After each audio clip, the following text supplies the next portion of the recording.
Muy buenos días, bienvenidos un nuevo lunes, aquí reunidos para hablar de la ciudad. El día de hoy nos acompaña Marcelo Espinel, que está como en su casa,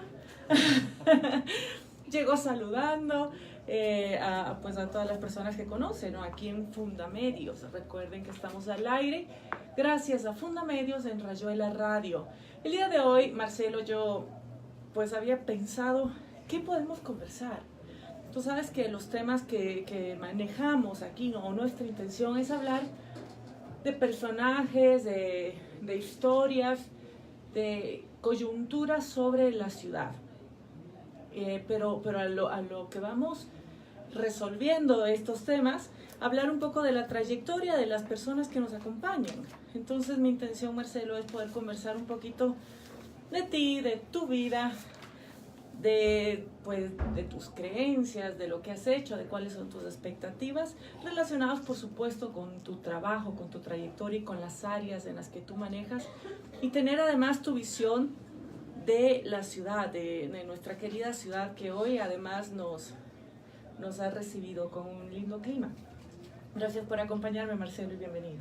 Marjorie, muy buenos días y muy buenos días con todos los radioescuchas. Pues sí, ha sido un gusto poder volver a ver a los excompañeros de Fundamedios después de algún tiempo, y que claro, son excompañeros laboralmente hablando, pero sin duda son compañeros constantes de lucha. Para mí es un gusto poder estar acá con este bellísimo clima, con este bellísimo sol que nos ha otorgado la ciudad el día de hoy. Calorcito. Y claro, adicionalmente tratar de hablar de nuestra ciudad creo que es muy importante. Creo que existen, así como muchísimas potencialidades en la ciudad, muchísimos problemas que actualmente la quejan y que tienen que ser abordados de manera muy seria. Estuve analizando tu perfil para quienes nos escuchan y no te conocen, quizá que quisiera poder comentarles lo que has hecho en brevemente, ¿no? Porque en realidad tu trayectoria es muy larga y pues se nos acaba el tiempo si empezamos a hablar de tu experiencia. Tú eres abogado de la Universidad Central del Ecuador y posteriormente te fuiste a estudiar a España, estudiaste en la Universidad Pompeu Fabra en Barcelona. ¿Me comentas un poquito cómo fue tu experiencia y qué fue exactamente tu especialidad? Bueno, soy un abogado que no se dedica al libre ejercicio, realmente creo que lo huí al libre ejercicio. Me he dedicado más a temas relacionados a defensa de derechos humanos y a tratar de promover mejores gobiernos más transparentes, más democráticos, más cercanos a la gente. Tuve la fortuna de estudiar una maestría en gobierno y gestión pública enfocada en América Latina, que lo que busca precisamente es tratar de que los maestrantes, los que pudimos acceder a esta maestría, tengamos una visión distinta de cómo debe manejarse la gestión pública. Buscamos que sea una visión un poco más cercana al ciudadano, que involucre a la ciudadanía en la toma de decisiones, que los vuelva responsables de esa difícil tarea de gobernar, pero que también los gobernantes sean mucho más transparentes y que de esta manera pues tengamos gobiernos más legítimos. Marcelo, los temas de los que podríamos conversar, que tú estás permanentemente en medios, por ejemplo, el Consejo de Participación Ciudadana actualmente, temas de desigualdad, inestabilidad, transparencia, la censura a los medios de comunicación, son temas que sabemos que dominas y que permanentemente te vemos en medios y sabemos tu punto de vista, y quizá lo podemos abordar en la segunda media hora de nuestro programa. Mi intención al inicio es que me comentes cuál es tu expectativa de la ciudad. ¿Naciste en Quito? Tienes, no sé si puedo decir tu edad. Eres muy joven, digamos que estás además dentro de los millennials. ¿Cómo vive nuestra ciudad un joven profesional y exitoso como tú? Bueno, yo creo que independientemente del aspecto profesional, en el cual creo que en Quito uno puede encontrar diversas oportunidades, hay otros aspectos que pueden afectar la calidad de vida de los quiteños. Y esto está relacionado a temas de seguridad, a temas de transporte, a temas de aprovechamiento del espacio público, que tal vez en las últimas administraciones de nuestra ciudad se han venido a menos, y que eso afecta de manera general como te comentaba, la calidad de vida que puede tener un individuo aquí.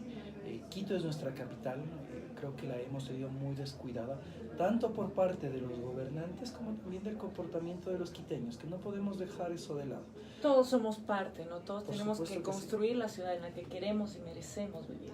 Mira, por ejemplo, yo te puedo comentar en breve rasgos, yo uso transporte público. En muchas ocasiones tomo la ecovía, que es parte del sistema público de transporte de la ciudad, y el sistema como tal no es malo. Existe muchísima responsabilidad por parte del usuario del sistema. El hecho de no hacer cola antes de subirte a una unidad de transporte, el hecho de quedarte en la puerta en lugar de avanzar hacia la mitad, eso también dificulta que el sistema sea bueno. Inclusive, mira, desde la Fundación nosotros hacíamos un estudio al respecto de cuál es el costo que tiene el sistema de transporte público en la ciudad, y resulta que el 55-60% del sistema de transporte público en la ciudad se paga con subsidio, es decir, es pagado desde la administración municipal. Los 25 centavos que nosotros pagamos de pasaje apenas cobra el 40% del sistema de transporte Marcelo, público. eso es una característica a nivel mundial, no solo de nuestra ciudad. En muchos países, no en todos, por supuesto, hay unos en donde el modelo de gestión sí ha logrado ser sustentable. Pero en nuestra ciudad y en muchas otras, si no se diga generalmente en Latinoamérica, el transporte público es subsidiado. Pero más allá de eso, tenemos que los ciudadanos tomar conciencia de esta realidad, ¿no? Porque quizá no se ha sociabilizado esta realidad, o la gente no toma conciencia de que efectivamente sí, estás pagando por un servicio, pero no es el valor real que tiene. Y quizá por ese valor real muchas veces no le damos la importancia que merece. Por supuesto, y sobre todo cuando tenemos un presupuesto bastante comprometido dentro de la ciudad desde el inicio de la construcción del metro, y que ese presupuesto será comprometido en esta administración y en la siguiente administración. Justo en este estudio nosotros visibilizábamos que si es que se quisiera cubrir el 100% del sistema de transporte público, hay que pagar un pasaje de 42 centavos. De la ecovía. Ecovía, trolebús, que son parte del sistema de transporte público que está bajo la administración de la ciudad. ¿Y qué opinas respecto a esto? Podría utilizarse el dinero que se está utilizando para subvencionar el sistema de transporte público precisamente en lo que pedimos los quiteños: mejores unidades, mejores estaciones. Pero la situación Marcelo, los ciudadanos también pedimos transporte. Y yo sabes que estudié economía, ¿no? Es mi primera carrera. Yo no estoy muy de acuerdo en ciertos casos con la eliminación de los subsidios. El subsidio es una de las 3 formas de transferencia. Es decir, sí, es subsidio, estamos pagando menos por el servicio, pero no nos están haciendo ningún favor. También, o sea, son fondos y es dinero que sale de nosotros. Y es una manera de cómo el Estado nos transfiere de alguna manera en lo que nosotros aportamos. ¿Por qué es hacerlo en el transporte? ¿Y por qué no en otras obras o en otros subsidios, en otras áreas del servicio público? Yo estoy totalmente de acuerdo contigo. La discusión al respecto de subsidios pues es bastante controversial. Yo siempre he tenido personalmente una posición anti-subsidios. ¿No estás de acuerdo con los subsidios? No, en absoluto. Yo creo que sí. ¿Preferirías que las otras formas de transferencia tengan más preponderancia? Yo también, yo me inclino más por ese tipo de lógicas dentro de la política pública, en la que los subsidios sean, en el caso de que tengan que existir, sean mucho más focalizados, no de manera general, para que de esta manera podamos también lograr que los ciudadanos estén conscientes del costo real de los bienes y los servicios públicos. Pero es que, Marcelo, el que estemos conscientes no quiere decir que podamos asumirlo. Creo nuevamente, como te comentaba, que la situación que vive la ciudad actualmente es compleja. Tal vez si nosotros estuviéramos atravesando una coyuntura en la que el presupuesto esté tan comprometido como está ahora, podríamos pensar en lógicas de retiro de subsidios, enfocar los esfuerzos para otros aspectos de la obra pública, del servicio público, pero la situación que vive la ciudad es muy compleja. Yo creo que en este punto la situación de corresponsabilidad que existe en la administración de la ciudad es compleja para ambos. Ciudadanos que estamos descontentos por el estado de la ciudad, pero una administración pública que no puedo decir que haya sido eficiente, pero que tampoco la tiene fácil. Seguramente la siguiente administración pública de la ciudad la va a tener bastante complicada y habrá que buscar nuevos mecanismos para tratar de encontrar soluciones para los problemas de ciudad, que claro, ahorita lo estamos viendo desde un punto de vista macro. en aspectos de seguridad, de transporte. Pero ¿qué sucede también con pequeños problemas que podemos encontrar en focos más pequeños de la ciudad? Por ejemplo, yo vivo cerca de la Mariscal. La cantidad de problemática que existe en la Mariscal es muy fuerte y ahí podemos ver competencias tanto del municipio como también del gobierno central al respecto de seguridad. Y recuerdo que hace tal vez un año un grupo de ciudadanos de la Mariscal se había reunido con una idea, que ellos estaban pidiendo la autonomía de la Mariscal. No sé si habías escuchado eso. Sí, claro que sí. Me pareció muy interesante, muy difícil de realizar, pero bajo este argumento: nosotros somos el barrio que más tributa dentro de la ciudad, somos los que más turistas recibimos, los que más restaurantes tenemos, ¿y por qué merecemos una situación así? Tienen más de 200 edificaciones patrimoniales. Una época es como que se quiso mejorar el sector, pero hoy, sin duda, cuando hablamos con los comerciantes que han estado aquí en nuestro programa y distintos grupos de trabajadores de la Mariscal, tienen un descontento permanente, ¿no? El tema de la seguridad realmente les afecta. Sienten, además, que no pueden competir con los nuevos tipos de negocio y los nuevos modelos de negocio que han proliferado en este sector. Ese es un caso. También tenemos casos en el centro histórico, bueno, y en distintos lugares de la ciudad. Pero ¿qué hacemos cuando me hablas de distintos mecanismos para que la gente se vuelva parte de este nuevo Quito?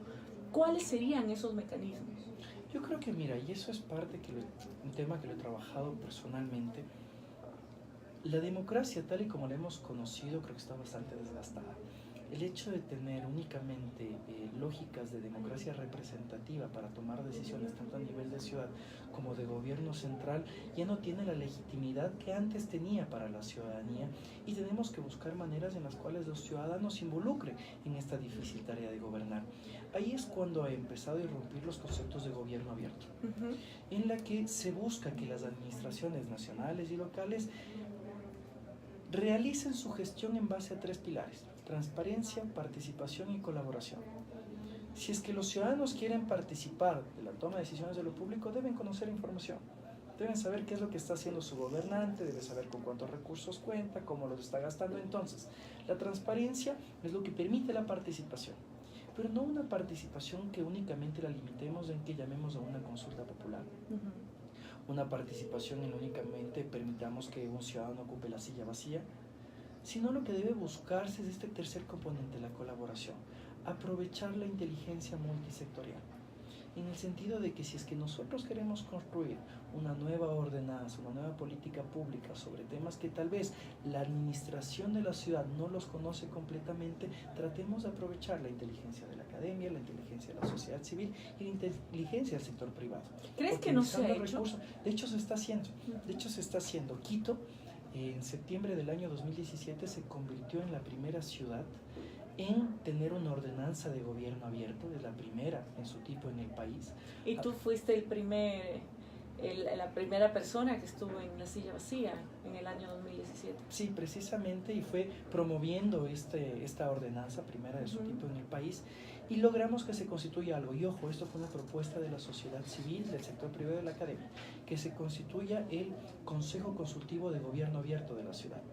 De esta manera, 9 ciudadanos que representan a los 3 sectores que te acabo de comentar, cada 2 años trabajan de manera conjunta con la Secretaría de Planificación, la Secretaría de Comunicación y el Consejo Municipal para hacer un plan anual de gobierno abierto en el que se dicen, ok, las prioridades son las siguientes y nosotros aportamos de esta manera, desinteresada, sin cobrar ningún centavo, diciendo: las decisiones deberían enfocarse de tal manera, la política pública de tal manera, aprovechando el recurso ciudadano, en el cual no estás cobrando una consultoría al sector privado para que te digan cómo podría solucionar el sistema de transporte, por ejemplo. Entonces buscas que el ciudadano participe más allá de las elecciones cada 4 años, sino que constantemente le des la oportunidad de aportar. Esto también con mecanismos tecnológicos, por supuesto. De acuerdo. Está pensada en que se haga la renovación de estos ciudadanos cada 2 años. Exactamente. Es decir, aún no tenemos el primer balance. Justo el primer plan de gobierno abierto tiene que salir a finales de este mes. de acuerdo a lo que se estableció en la ordenanza, el Consejo Municipal tiene que aprobar o negar este plan de gobierno abierto e inmediatamente ya existiría un compromiso institucional a que estos aportes que vinieron de los 3 sectores de la ciudadanía sean cumplidos por la alcaldía. Te puedo poner uno de los compromisos, por ejemplo, dentro de nuestra área de experticia hemos solicitado mayores estándares y mejores estándares de transparencia y acceso a la información pública en la ciudad, para que nosotros podamos conocer información más allá de la que esté establecida en la Ley Orgánica de Transparencia y Acceso a la Información Pública. Si es que los concejales lo aceptan y hay una gran presión por parte de la ciudadanía en este caso, pues podríamos tener una ciudad que tenga estándares de acceso a la información más altos que los que tendrían el resto de ciudades. Entonces, de esa manera, a través de este tipo de propuestas, tú logras mejores espacios. Por ejemplo, dentro del sector de representantes del sector privado, se está sugiriendo que la ciudad tenga espacios permanentes de colaboración interinstitucional. Es decir, que la toma de decisiones en política pública que refiera al sector privado sea constantemente consultada al grupo de empresarios que exista dentro de la ciudad y no solo con ciertos sectores. ¿De alguna manera esto no te genera élites, nuevas élites, no, entendiendo élites por una minoría, ¿no? una nueva minoría que va a estar involucrada en la toma de decisiones? ¿Cómo involucramos a los demás ciudadanos? En este caso, mira, curiosamente el Ecuador normativamente tiene las leyes de mayor avanzada, a mi criterio, dentro de Sudamérica al menos, en mecanismos de participación ciudadana.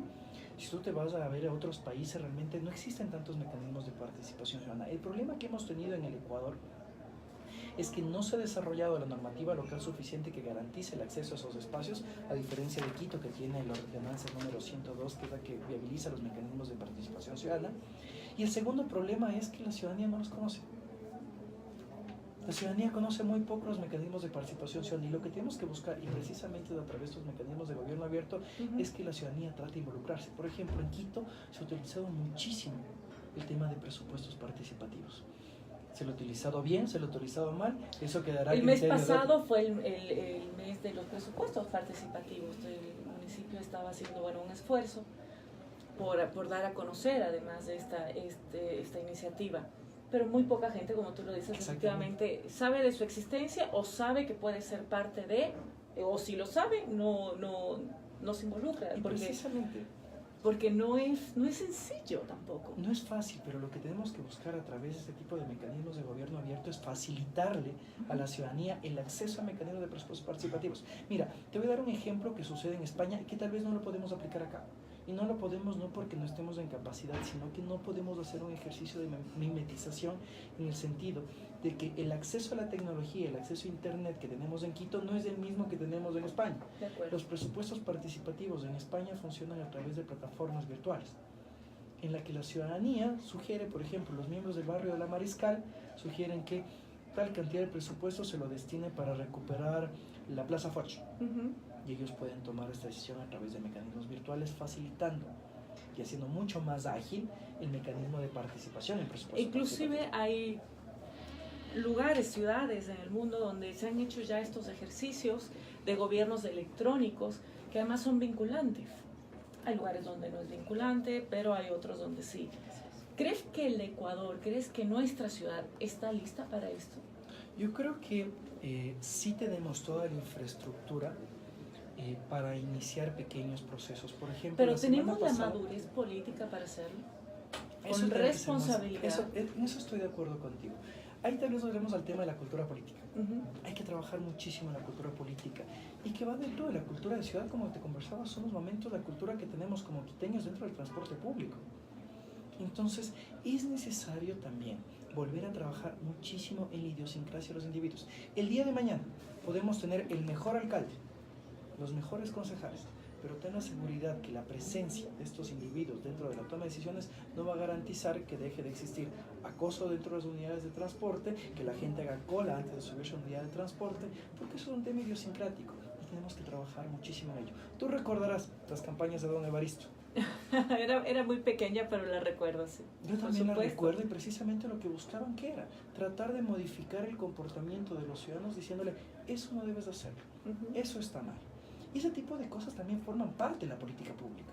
No debemos pensar en que la política pública de transporte debe orientarse a que tengamos un lindo trole y una linda parada, sino también de concienciar al ciudadano de que se preocupe por su ciudad, que quiera su ciudad, que cuide las unidades de transporte y sobre todo que recuerde la vecindad. Va de la mano, porque si tú como ciudadano no te sientes identificado, no sientes que tus recursos están siendo bien destinados, no sientes que en realidad la administración de la ciudad valora tu trabajo o que no eres escuchado, te vas desmotivando, es un desincentivo.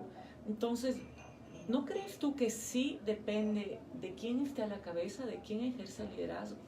Por supuesto, pero también debemos pensar que las políticas de ciudad no tienen que orientarse únicamente, no digo que no sea importante por quién ejerce el liderazgo, sino también que generemos institucionalidad.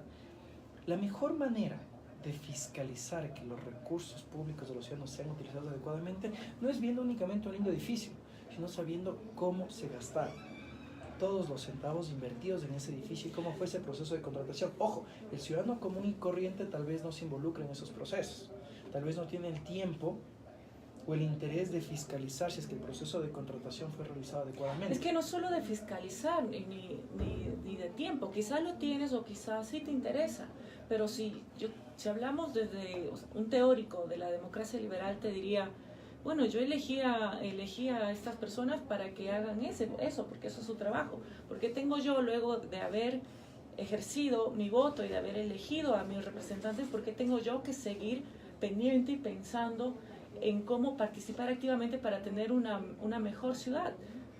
Si ya los elegí para eso. Yo creo que ningún sistema es infalible. Yo tendría esa posición si supiera que la Contraloría General del Estado, la Contraloría de la Ciudad es eficiente. Sé que no lo es, y precisamente al saber que no lo es, tengo yo herramientas como ciudadano para involucrarme, porque a mí me interesa que mi dinero sea utilizado adecuadamente. Por ejemplo, hablemos nuevamente ahí en el caso de Quito. ¿Qué pasó con Quito Honesto? La lógica de Quito Honesto en la época de Paco Moncayo era muy interesante. El representante de Quito Honesto no era designado por el alcalde, primero, y tenía atribuciones como una suerte de contralor de ciudad, con la capacidad de sancionar. Esto se modificó. El representante de Quito Honesto ahora es designado directamente por el alcalde y no existen estas capacidades para poder sancionar posibles casos de corrupción. Entonces, frente a esta falencia, nuevamente vuelvo al concepto de que el ciudadano se involucre en la difícil tarea de gobernar y de ejercer su derecho al control social. Nosotros tenemos que vigilar que cada uno de los centavos, los que podemos hacerlo, ojalá que sea una mayor cantidad de ciudadanos, de una u otra manera, vigilen que los recursos públicos sean utilizados adecuadamente, y si no somos los ciudadanos, los medios de comunicación. Hay que recordar que el tema del derecho a la libertad de expresión implica también el derecho a acceder a información pública, porque sin esa información los periodistas no pueden informar. Entonces debemos buscar normas que garanticen que los periodistas puedan acceder a toda la información al respecto de qué es lo que se hace con los recursos públicos, para que la corrupción sea sancionada. Pensar en que a través de estos mecanismos vamos a eliminar la corrupción sería un sinsentido. ¿Qué opinas de esto? Estamos en pre-campaña, ¿no? Estamos a pocos meses de las elecciones seccionales y hay varios candidatos que en su discurso o ya en publicidad hablan de eliminar la corrupción. Tú y yo, de lo que hemos conversado, creo que tenemos la postura de que no es posible, ¿no? De que en realidad sí, se puede hacer el esfuerzo y esa es la idea, pero eliminar absolutamente o una propuesta de campaña que te diga eso, a la final resta credibilidad a quienes lo analizamos un poquito a fondo. Yo creo que hay que tener aquí dos puntos de vista. El uno, muchísimo cuidado con los discursos populistas que traten de mencionar esto y que traten de convertir al combate a la corrupción en una cacería de brujas. El combate a la corrupción no puede ser una cacería de brujas. Lo han hecho, ¿no? Por supuesto que sí. Y además hemos vivido 10 años con esa sensación. Por supuesto que sí, que siempre quiero combatir a la corrupción y la mejor manera de combatir a la corrupción es investigar lo que hizo el anterior gobernante en lugar de proponer políticas públicas y normas que garanticen que los actos que se cometieron antes no se cometan en lo posterior. Y eso es lo que tenemos que evitar, este discurso populista. Lo otro, decir que se va a eliminar la corrupción, a mi criterio, es un total sinsentido. Es irse en contra de la naturaleza humana. Tenemos 3 niveles de corrupción. Los actos de gran corrupción, que son precisamente los ejecutados por el gobernante, caso Odebrecht, por ejemplo, que terminan afectando a derechos humanos, los casos de corrupción política en los cuales distintas instancias de poder hacen aquello que no está permitido por la norma y no se refiere únicamente a aspectos monetarios, sino a respetar instituciones y respetar la independencia de funciones que puede existir entre 2 funciones, y los actos de corrupción moral. Y estos actos de corrupción moral, que también se los conoce como de pequeña corrupción, son los que cometemos los ciudadanos en el día a día. Y esos son los que son prácticamente imposibles de colarnos en la fila del Ecodía. Dar un soborno para que el trámite salga en 2 días en lugar de 4, en lugar de 5. Entonces, estos actos de pequeña corrupción también son muy complicados de eliminar. Y estos finalmente no los sacamos de la práctica diaria a través de normas, sino nuevamente trabajando en la ética del ciudadano, en la moral del ciudadano, en esta cultura política. Quizá no a través de normas, pero yo sí creo que una institucionalidad fuerte ayuda a que estas argucias se reduzcan. Tú me hablaste hace un momento sobre el tema de la identidad de la ciudad. Construir la identidad es un tema de tiempo, no es de un día para el otro, es una especie de sedimentación de etapas que en la cual vas generando identidad. ¿Crees tú que en Quito tenemos que generar nueva identidad, generar nuevos anclajes, o cómo recuperamos los que de alguna manera sentimos que hemos perdido? Hablábamos de Evaristo, de la característica del quiteño, de las buenas costumbres. De alguna manera sentimos quizá en nuestro día a día que hemos ido perdiendo estas características de identidad, o alguna otra también que no hemos mencionado. ¿Crees tú que debemos generar nuevos anclajes? ¿Cuáles serían esos anclajes de necesitarlos? ¿Cuáles tenemos que recuperar y cómo? A ver, empecemos por el que hay que recuperar. Creo que uno de los grandes problemas de las ciudades grandes, considerando que para el año siguiente Quito se va a convertir en la ciudad que más población tenga en el país, superando Guayaquil, es que se pierde la vecindad. Nos desconectamos de quién es nuestro vecino, no sabemos cómo se llama, únicamente nos interesa llegar a nuestro trabajo en el transporte público que no nos gusta, regresar a nuestro trabajo y encerrarnos en nuestras casas con nuestro grupo cercano de amigos. No sabemos quién vive al lado de nosotros, no nos preocupamos de nuestro vecino. Esta característica de vecindad creo que se ha perdido mucho y de manera sectorizada. En sectores del sur de la ciudad se mantiene esta vecindad, es muy interesante. Sabes quién vive en tu barrio, se cuidan entre todos, pero si tú vienes de la parte del norte de la ciudad, sobre todo el hipercentro, el centro norte de la ciudad, se ha perdido mucho esta característica. ¿Por qué creo? Y aquí viene el tema del nuevo anclaje. Debemos pensar en Quito, no en el Quito de 1980 en el que todos éramos quiteños, sino en una ciudad extremadamente diversa, en la que ya no solo tenemos el habitante de Quito que viene de otras provincias, que tiene esta migración por temas laborales, sino también que vienen habitantes de otras ciudades. Ya tenemos una migración que sobrepasa la circunscripción nacional. Tú tienes aquí habitantes de distintos países y eso te obliga a tener políticas de diversidad y de multiculturalidad, en la que digamos, aquí solo viven quiteños, no, aquí viven ecuatorianos. Aquí viven argentinos, aquí viven venezolanos, aquí viven colombianos. Viven ciudadanos del mundo. Exactamente. Y eso es lo que sucede cuando las ciudades van creciendo. Cuando las ciudades van creciendo tienen que orientarse a eso, a tener estas políticas inclusivas para todos, en las que no existan privilegios únicamente para los quiteños, en la que nosotros no veamos mal a otro tipo de acento, y nuevamente volvemos al tema, sí, claro, idiosincrático, y también el tema de una política pública que sea mucho más incluyente para todos. Creo que uno de los aspectos más importantes para tratar de trabajar en esta identidad de ciudad es el uso del espacio público. Hemos desaprovechado el uso del espacio público sin fomentar precisamente esta interculturalidad, de aprovechar el espacio público para poder conocer la realidad del otro. Okay. Si es que de repente yo voy por el Boulevard de las Naciones Unidas, ahí me encantaría ver una exposición, por ejemplo, de cuál es la situación que están viviendo nuestros hermanos venezolanos. Y tal vez eso me ayudaría a mí a comprender por qué existe todo este conflicto con el tema migratorio y los asentamientos irregulares de los hermanos venezolanos. Pero si nosotros no aprovechamos este espacio público para tratar de socializar cuáles son las distintas realidades que viven las distintas comunidades, tribus urbanas dentro de la ciudad, es muy difícil que nosotros logremos empatizar. De repente vemos un grupo de grafiteros que están destruyendo la ciudad y no les damos el espacio que tal vez ahora se les está dando. Es difícil que generes empatía entre los ciudadanos. Justo el otro día iba en el auto y me llamó muchísimo la atención cómo Yo se está creo utilizando que esto. es complejo, pero no es difícil, ¿no? Si bien tenemos mucho por hacer, creo que hay gremios o hay pues, ciudadanos que han hecho un esfuerzo y que han marcado la diferencia, ¿no? Y que justamente te han abierto los ojos frente a estas problemáticas. Es un poco injusto decir pues que no lo hemos hecho, que no lo hemos intentado, o que cuando caminamos del Boulevard de las Naciones Unidas no somos capaces de darnos cuenta las realidades de quienes están ahí. El tema es que nos damos cuenta de la realidad, pero quizá no nos ponemos a pensar todo lo que hay detrás de eso. Por eso, por ejemplo, cuando tú me hablas de la corrupción y hablamos todo desde la lógica del dinero, a mí me golpea un poco. Y quisiera preguntarte cómo ustedes, a través de la sociedad civil, podrían ayudar a que la lógica, que el valor o que el punto de referencia que está de fondo no sea solamente el valor del dinero. Porque cuando hablamos de fiscalizar los tributos de los ciudadanos, sí, por supuesto, es dinero, y además es un recurso escaso. Pero ¿qué está detrás de esto, no?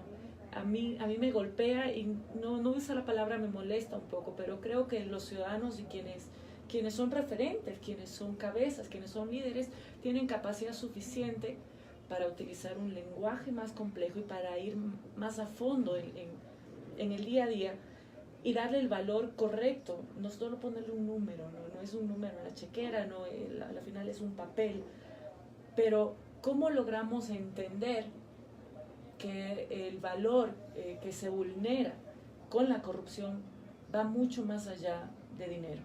Mira, yo creo que aquí quisiera hacer dos puntualizaciones. La primera, al respecto del tema anterior, muy cortita. La sociedad civil ha hecho mucho para tratar de visibilizar distintos tipos de violaciones de derechos humanos, derechos fundamentales. El punto es que hasta qué punto nuestras administraciones locales, centrales, se han involucrado en este proceso. Y me refiero en este caso concreto a actuaciones por parte de la administración municipal frente a esa crisis, y que haya sido una actuación eficiente, inmediata y que trate de buscar una solución. Yo pienso que los esfuerzos por parte de distintos líderes políticos, así como también por parte de distintas organizaciones sociales, se lo realizaron. Eso sí que no esté entera de duda. En el otro aspecto también comparto contigo, la corrupción no tiene que enfocarse únicamente por aspectos monetarios. Existen aspectos de mucho más importancia, tal vez mucha más trascendencia que el mero dinero. Se han utilizado desde la sociedad civil dos estrategias. La primera es tratar de conectar a la corrupción con la vulneración de derechos fundamentales.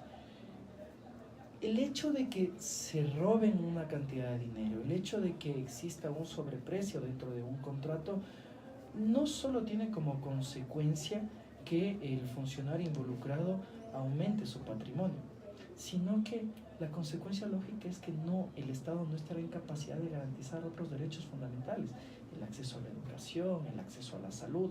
El hecho de que exista sobreprecio hace que el lugar más recóndito del país, que tiene muchos problemas de acceso a agua potable, mantenga ese problema de acceso a agua potable, porque los recursos que tenían que haber sido utilizados para eso no pueden satisfacer esa situación. Por el otro aspecto que nosotros creemos que es importante, es tratar de limitar la corrupción política. ¿A qué me refiero con corrupción política? Que es el ámbito de acción que nosotros tenemos. Nosotros como fundación no hemos trabajado en estos actos de pequeña corrupción. Creemos que tal vez organizaciones más especializadas podrían hacerlo.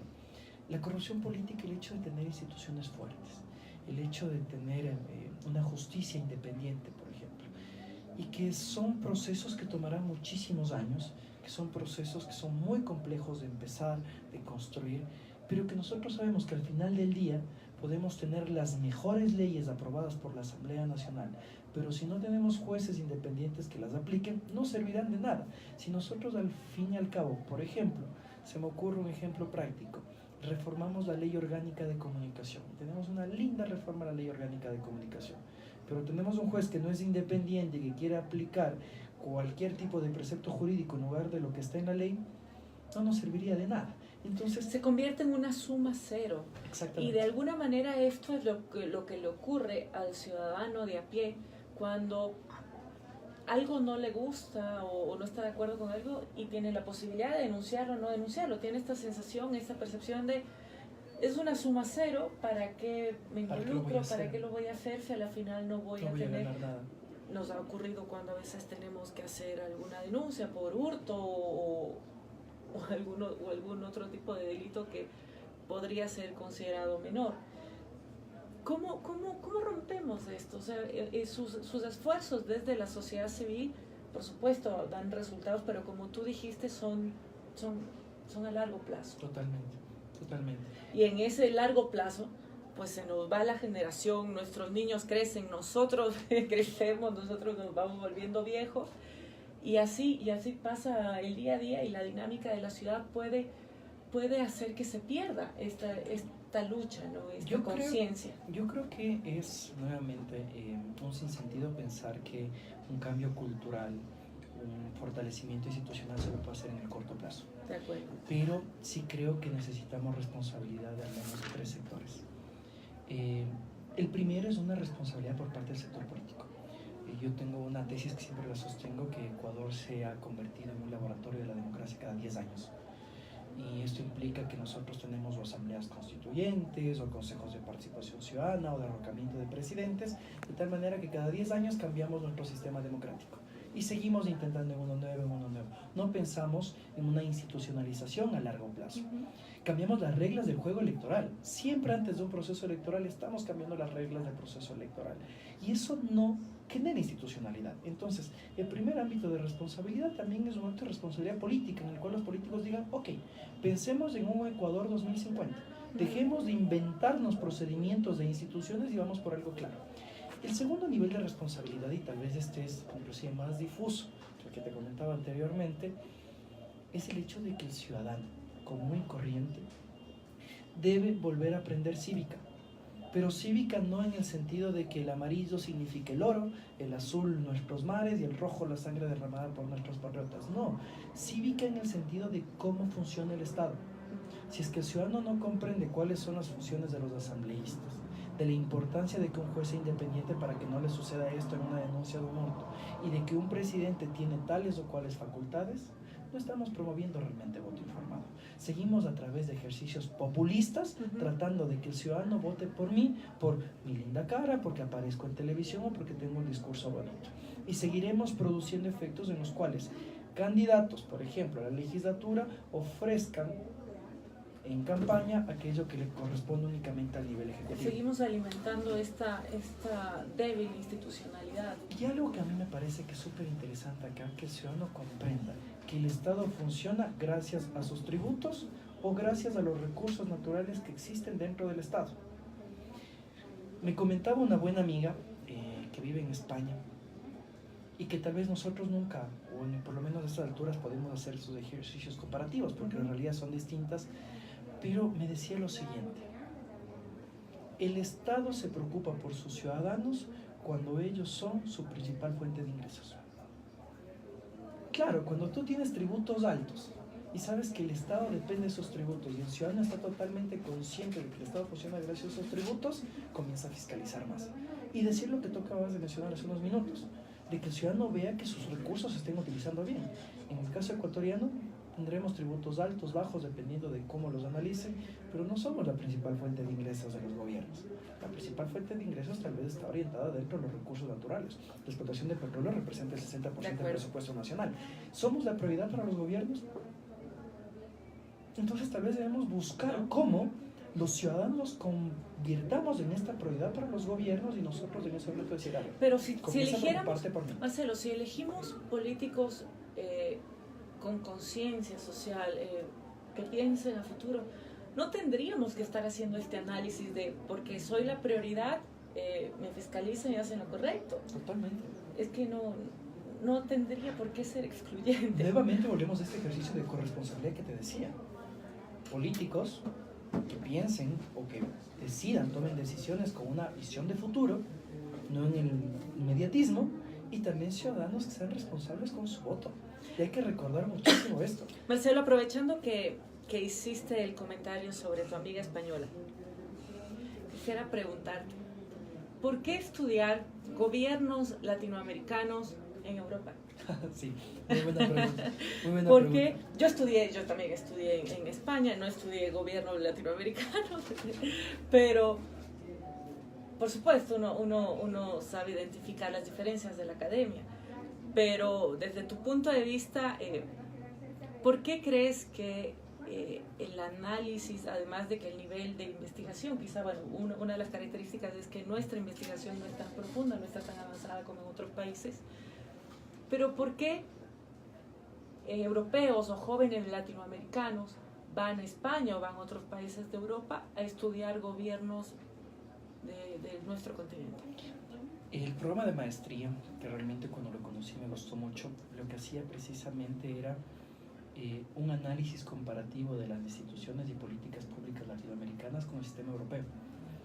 Entonces, de esa manera tú lo que decías, ok, existen muchas potencialidades dentro de cierta política pública de inclusión, que me parecía genial en Latinoamérica y que no había sido contemplada en Europa, pero por ejemplo, existen muchas políticas públicas relacionadas a cómo tú tienes que planificar procesos de reinstitucionalización de los recursos humanos dentro de las instituciones públicas para garantizar transformaciones que habían sido aplicadas en Europa en 1980 y que nosotros lo habíamos hecho a medias acá. Entonces, al tratar de tener tú las dos visiones, decías, ok, encontremos un punto medio.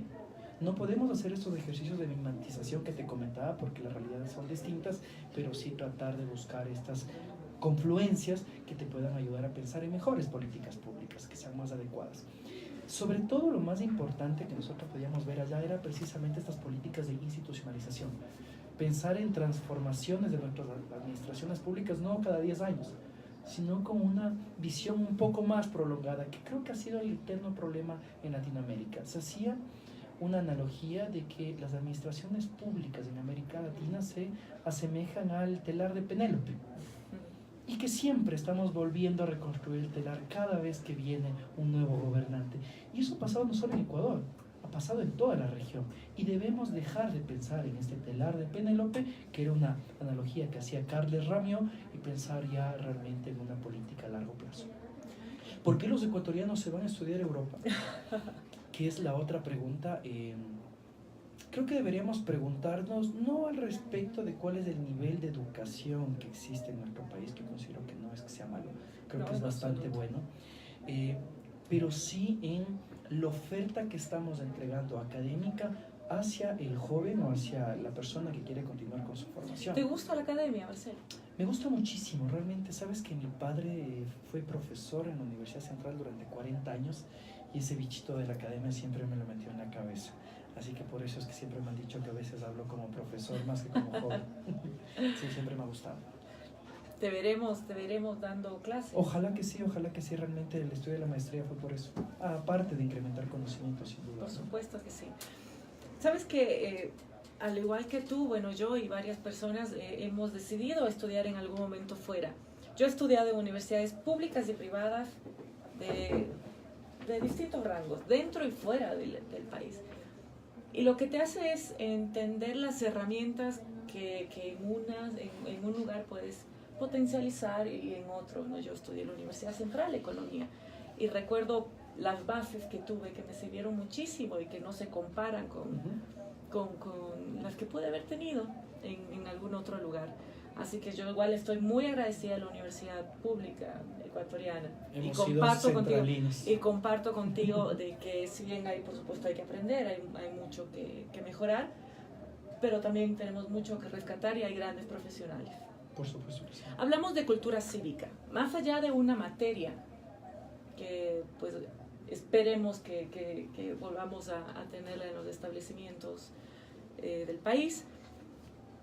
¿Cómo esta generación que ya no la tuvo, cómo recuperamos, cómo vamos llenando esos baches de cultura cívica? Es muy complicado, realmente es muy complicado. No me atrevería a dar una respuesta, pero yo sí coincido contigo en que tenemos una generación, sobre todo de jóvenes, muy desconectados de la realidad, extremadamente desconectados de la realidad. Esta es una apreciación personal. Cuando tú les hablas de política, Yo recuerdo en los últimos 10 años de gobierno.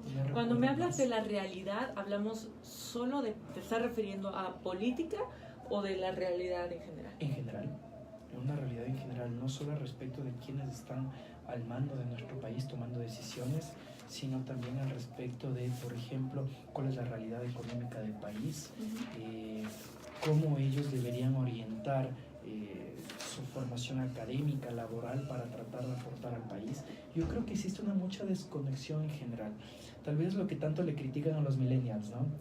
Que tendrán ¿Tú eres millennial? De hecho, sí. ¿Pero te consideras un millennial típico o atípico? No, bastante atípico, bastante atípico. Yo creo que sí es bastante atípico, tal vez por el proceso de formación que tuve. Yo estoy en la sociedad civil hace 17 años. Cuando era muy niño, ingresé de promotor juvenil en la Cruz Roja y en Semoplaf, trabajando temas de derechos sexuales y reproductivos. Entonces tal vez yo soy de una formación atípica en mi trabajo desde que tengo 16 años. Eso también me ha hecho medio viejado, medio serio. Y claro, no es el común dentro de los millennials tal vez de esto. Para mí, si las cosas son un poco más objetivos, no me puedo sentar a esperar que las cosas se solucionen y ya. Y creo que eso es importante.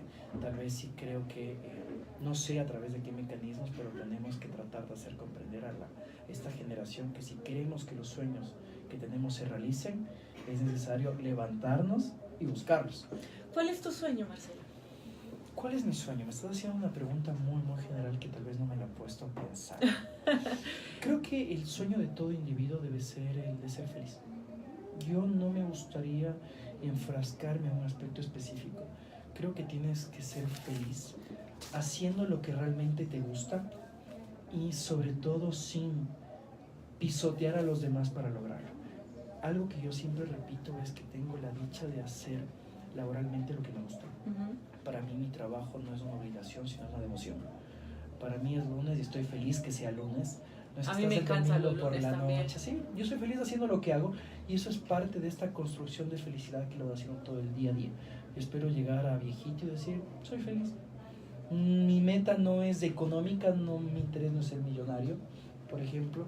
Es cuando yo te hablaba de que el valor del tiempo, del trabajo, etcétera, no es el dinero. Lamentablemente nuestra sociedad es el punto de referencia. ¿Cómo podemos ir cambiando esto, ¿no? Porque ya con cierta madurez y con la vida, con los años, te das cuenta de que no lo es. Y que las cosas pueden haber sido distintas si hubieras tenido un criterio correcto de lo que realmente genera valor desde mucho más joven. Y eso veo, por ejemplo, no me quiero desatar o deslindar de mi responsabilidad generacional con los millennials, que a la larga también lo soy, de acuerdo a esta descripción. Yo también, yo estoy en el filo. También lo somos. Pero yo sí veo muchísimo lo que tú acabas de mencionar. Quieren las cosas muy rápido. Piensan que tal vez llegar al éxito profesional tiene que darse en 1 o 2 años. Éxito profesional, acabas de decir una de mis palabras favoritas. ¿Qué es éxito para ti? Ser feliz haciendo lo que en ese momento... Eso sí es súper abstracto, ¿no? Ser para feliz. Mí es el éxito. Lo que pasa es que, mira, para mí el éxito profesional, el día de mañana puedes estar ganando $20,000 mensuales, pero eres extremadamente miserable yendo todos los días a trabajar en algo que tal vez no te gusta. Entonces, por ejemplo, tú puedes tener una oferta laboral en la que te den una gran cantidad de dinero, pero estás comprometiendo tal vez tus principios y tus valores a cambio de ese dinero. Yo no sería feliz, por ejemplo. No me consideraría exitoso. ¿Estamos relacionando el éxito únicamente a la cantidad de dinero que ganas? A mí me parece que eso no es lo adecuado. Yo pienso que el éxito tiene que relacionarse a cuán feliz y cuán limpia está y tranquila tu conciencia haciendo lo que haces. Yo utilizo, cuando hablo de éxito, hago énfasis de que éxito para mí, o al menos como yo lo enfoco, como trato de hablarlo en mis programas, es una mejora permanente en la calidad de vida de las personas. Tu calidad de vida y también la calidad de vida del resto. Es que partimos de que yo no soy solo yo, Exacto, sino yo y todo lo que está a mi alrededor y todo lo que influyo de alguna manera y todo lo que me influye. Y eso creo que es un concepto que me gustaría insistir un poco, que yo le llamo aportar al capital social. Nosotros no podemos tener sociedades exitosas dentro de esta definición de éxito si no tenemos un buen capital social. ¿De acuerdo? Y el capital social es el hecho de que el individuo sea empático, Es decir, dejar de pensar únicamente en nosotros, no tener incluso una visión tan antropocéntrica, sino considerar que tenemos otros seres vivos de los cuales debemos tener cuidado. El hecho de que adicionalmente debemos pensar que el individuo ya no es solo él, es una integralidad. Y debemos empezar a pensar en esta integralidad. Las necesidades humanas, tenemos la pirámide de Maslow en 1943, él define en la base de la pirámide la fisiología, arriba está la seguridad, es un tema de recursos, ¿no? En la mitad de la pirámide tenemos el afecto, la afiliación, más arriba, casi en la punta, el reconocimiento, y en el tope de la pirámide está la moralidad, la aceptación. Hoy en día, bueno, esto es un concepto de 1943 que podría ser válido, ¿por qué no? Pero hoy en día las necesidades están divididas en afectivas, cognitivas y materiales, como necesidades humanas, ¿no? ¿Crees tú que a nuestros jóvenes los estamos formando con herramientas para enfrentar estas necesidades correctamente de acuerdo a la dinámica y a la vorágine que es nuestro día a día hoy? Aquí yo tengo tal vez una visión bastante pragmática y siempre lo he sostenido. Si es que nosotros no satisfacemos las necesidades materiales de los individuos no se interesarán en exigir y defender que se satisfagan las otras necesidades. ¿A qué me refiero? Es decir, no tenemos que ser tan románticos pensando en que en realidad lo material no es importante y que podemos cultivar otros aspectos de nuestra vida. Yo te diría, no son excluyentes. Volvemos al tema de que no son excluyentes y por supuesto que son necesarios, ¿no? Por supuesto, yo creo siempre he dicho, si es que tú no tienes un individuo en el que te preocupaste como gobernante o como Estado de satisfacer sus necesidades básicas, no esperes que el día de mañana esté exigiendo que se defienda su libertad de expresión. Primero quiero comer, primero me quiero ir al médico. Y cuando yo sé que me puedo ir a comer y al médico, pídeme que me preocupe por tener un mejor gobernante. Pídeme que me preocupe por defender mi libertad de expresión. Entonces, volvemos, ¿está interrelacionada? Sí. Y eso tal vez es algo. ¿Y cuál es el punto de partida? Precisamente ese es uno de los mayores problemas que nosotros veíamos al momento de hacer promoción de derechos, como te comentaba que he estado involucrado durante muchos años en esto.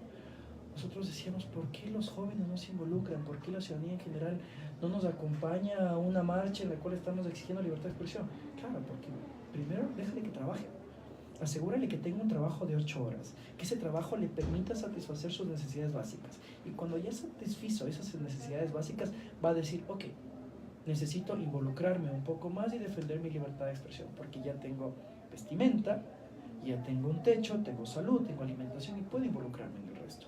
Entonces, sí es necesario pensar en esta satisfacción de necesidades básicas para tratar de tener individuos que estén más interesados en defender y exigir la satisfacción de otros niveles, en este caso de la pirámide de Maslow. Yo siempre he creído eso, si no es muy complejo. Tratar de motivar a un ciudadano que defienda su derecho a la libertad de expresión o el acceso a la información pública cuando, por el momento, tiene problemas para acceder a educación inicial. Por supuesto.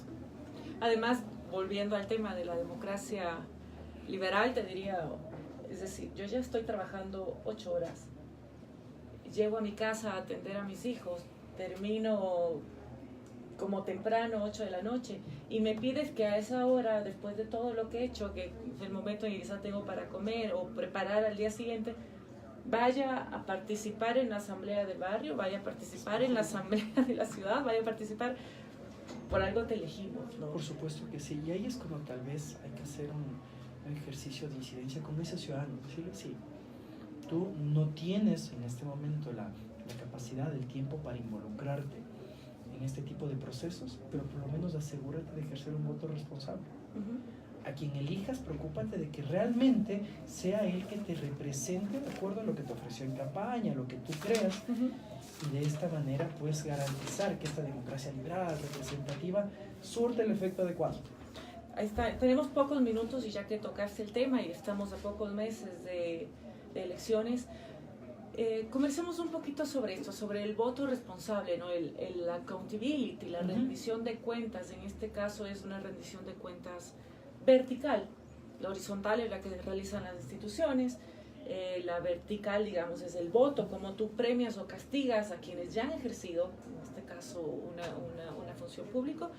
Y está el transversal, que es la participación ciudadana a través de instituciones que garanticen tu participación, pero sin que esté de por medio lo electoral, que de alguna manera, bueno, eso podríamos hablarlo en otro programa porque necesitaríamos mucho más tiempo. ¿Cómo hacemos los ciudadanos para ejercer correctamente esta rendición de cuentas en marzo del 2019? Bueno, yo creo, y empezaría con esto, y es penoso. Nuevamente, dentro de estos ejercicios de corresponsabilidad, creo que tanto medios de comunicación como líderes de opinión o influyentes de la opinión y ciudadanos cometemos un gran error. Nos empezamos a interesar activamente en temas de ciudad pocos meses antes de las elecciones. La ciudad debería ser discutida todos los días, porque si es que nosotros esperamos únicamente al año electoral, 3 años o fue una maravilla o nos hicieron un desastre y nosotros no nos involucramos, o simplemente nos involucramos cuando existen actos controversiales como los que han aparecido en las últimas 2 semanas en redes sociales, o la actitud del actual alcalde dentro de un evento de premiación, o el logotipo del metro de la ciudad. No debemos involucrarnos solo en esos aspectos. Lograr eso es complicado y fue el tema de toda esta conversación. Y ahora viene marzo. Ya nos queda poco. Creo que sí es necesario nuevamente dentro de este ejercicio de corresponsabilidad, y ahí hablaremos de esa transversalidad que dices. Nosotros como fundación vamos a reactivar nuestra brújula electoral. La brújula electoral lo que hace es permitir al ciudadano, a través de una herramienta muy sencilla, conocer cuál es la posición de los candidatos a la alcaldía sobre temas controversiales de ciudad. Se les hace preguntas específicas. Por ejemplo, te recuerdo cómo lo hicimos con el presidente de la República. ¿Van a realizar debates o van a realizarlo independientemente con cada uno y luego pues hacerlo de conocimiento público o hacer un comparativo? Hay 2 ejercicios. El uno es un debate. Vamos a hacer esto en las ciudades de Quito, Guayaquil y Cuenca. Vamos a hacer debates con los candidatos a la alcaldía, en los cuales ellos no es que van a presentar sus planes de trabajo, sino vamos a preguntarles directamente aspectos controversiales. Se me ocurre una pregunta que seguramente no estará. ¿Qué piensa usted hacer con el teleférico de Quito, considerando que en los últimos 5 años solo ha arrojado pérdidas? Entonces, que los candidatos nos digan qué van a hacer con esos aspectos que tal vez le preocupan a la ciudadanía. Me invento. No que me cuente lo lindo de su plan de trabajo. Y este ejercicio no va a ser solo en aspectos de eventos públicos, sino también va a tener una plataforma virtual que en el ejercicio para elección de presidente de la República tuvo más de 150,000 usuarios, que fue muy positiva. Buscaremos esto, replicarlo a nivel de ciudad. Pero dentro de este ejercicio de corresponsabilidad que te comentaba Marjorie, no solo es lo que hace la sociedad civil, sino que es necesario el involucramiento tanto de los medios de comunicación, de los periodistas, visibilizando adecuadamente cuáles van a ser las propuestas de campaña de cada uno de los candidatos, generando estos espacios de debate, de confrontación, en los cuales los ciudadanos podamos conocer qué es lo que van a hacer ustedes como posibles futuros alcaldes. Como sociedad civil, imagino, ¿de dónde sacan los temas? ¿Hacen encuestas? ¿Hacen foros? Te voy a dar una primicia. ¿Cómo se van a hacer el levantamiento de las preguntas para los candidatos? ¿A través de redes sociales? En alianza, no, de hecho no, creemos, a ver, las redes sociales es una gran herramienta, pero si es que tú haces un ejercicio de estos únicamente con redes sociales, lo vuelves elitista. Porque únicamente es quienes pueden acceder a un plan de datos que te permite utilizar redes sociales para ese efecto, y adicionalmente a quienes le interesa participar o utilizar las redes sociales para eso.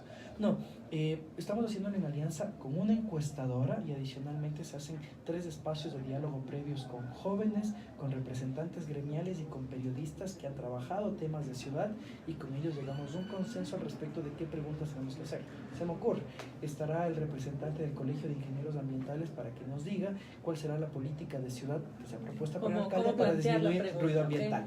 Entonces, nuestra idea, ¿cuál es? Es tener preguntas que representen a los distintos sectores de la ciudad.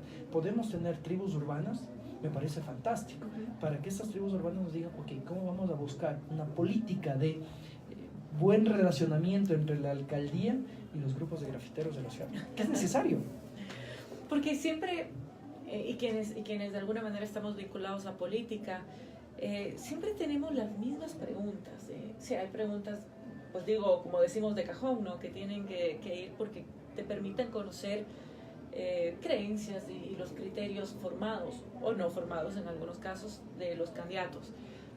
Por ejemplo, temas aborto, matrimonio igualitario, son temas siempre controversiales, ¿no? Que además son un poco manoseados también por los medios, que no son muy responsables. Pero como dices tú, la ciudadanía quisiera saber qué pueden hacer los candidatos en aspectos y adicionalmente diversos. eso, nosotros lo concebimos no solo como una manera de transparentar el plan de trabajo que podría tener un candidato, sino como un posterior mecanismo de presión. Te pongo el caso. Lenín Moreno, cuando nosotros le preguntamos, cuando era candidato a la presidencia, le preguntamos cuál era su posición al respecto de la despenalización del aborto. Y él en su respuesta dijo, creo que es un tema que debería consultarse a la ciudadanía. Entonces, a mí, como colectivo que promueve, por ejemplo, despenalización del aborto en caso de violación, podría utilizar esa declaración del presidente diciéndole, incluyan en la próxima consulta.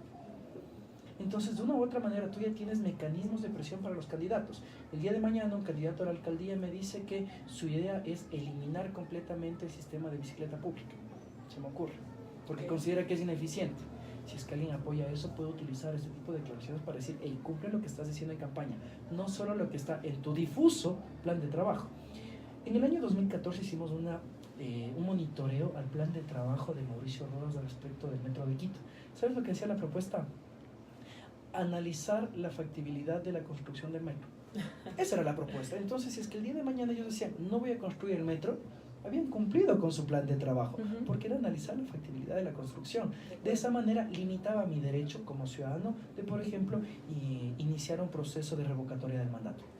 Entonces hay que estar muy pendientes de lo que nos ofrecen los candidatos en campaña para tratar de utilizar eso como un mecanismo de presión. Muchas gracias, Marcelo. Como dices, el tema de ciudad es tenemos que manejarlo permanentemente, no es solo un tema de pre-campaña o de campaña electoral, y todos los ciudadanos tenemos que ser parte de este proceso, porque es nuestro futuro, el futuro de nuestros hijos, el futuro de nuestra ciudad, que además es capital del país. ¿Cómo hacemos si me hablas de que las preguntas de estos debates o de las entrevistas que van a hacer a los candidatos o precandidatos, no quieren hacerlas con un medio elitista? ¿Cómo hacemos que no sea elitista el acceso a esta información cuando hablamos de una plataforma virtual? Claro, y como te comentaba esto, el principal medio para que tú sepas cuál es tu candidato afín, que es el ejercicio de plataforma virtual, es solo uno de los mecanismos. ¿Cómo más la ciudadanía puede tener acceso a la información que ustedes van a levantar?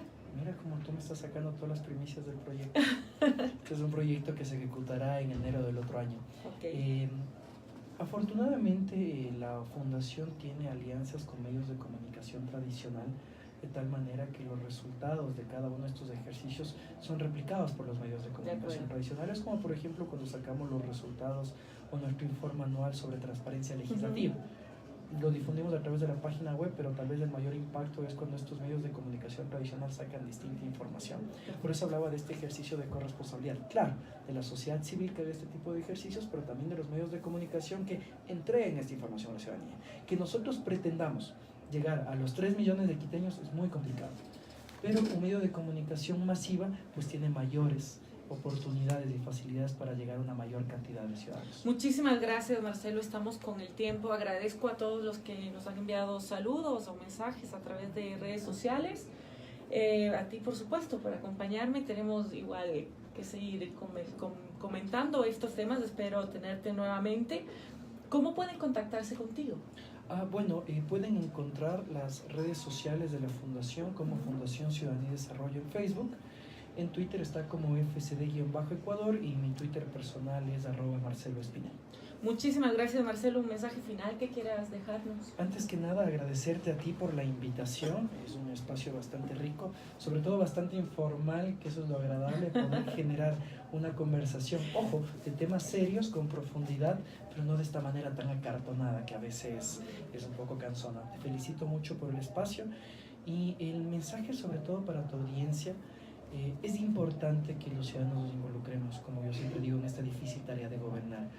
No deleguemos únicamente o pensemos que la democracia es acudir a las urnas cada 4 años y que hasta ahí se acabó nuestro rol como ciudadanos, sino que tenemos que empoderarnos de estos derechos de fiscalización, de control social, de participación ciudadana, porque creo que no tenemos derecho a quejarnos si es que realmente no utilizamos ese tipo de mecanismos. Y sobre todo, el peor castigo para quienes no se interesan en política es ser gobernado por quienes sí se interesan. Así que ponernos las pilas. Hay que estar, cuando uno está enfocado en el bien, no hay espacio para el mal. Esto también se aplica al espacio de personas, ¿no? Cuando las mejores personas ocupan los espacios, quienes no tienen buenas intenciones la tendrán más difícil. Por supuesto. Así que en ese sentido tenemos que seguir siendo buenos ciudadanos, y el Quito que queremos sí es posible y lo vamos a conseguir al final del día. Agradezco a Fundamedios por darme el espacio, David Benalcázar en la producción del programa todos los lunes, y a ustedes por escucharme y por vernos a través de redes sociales. Un buen día, una buena semana, vivamos la ciudad. Hasta pronto, Marcelo. Gracias. Gracias, Marjorie.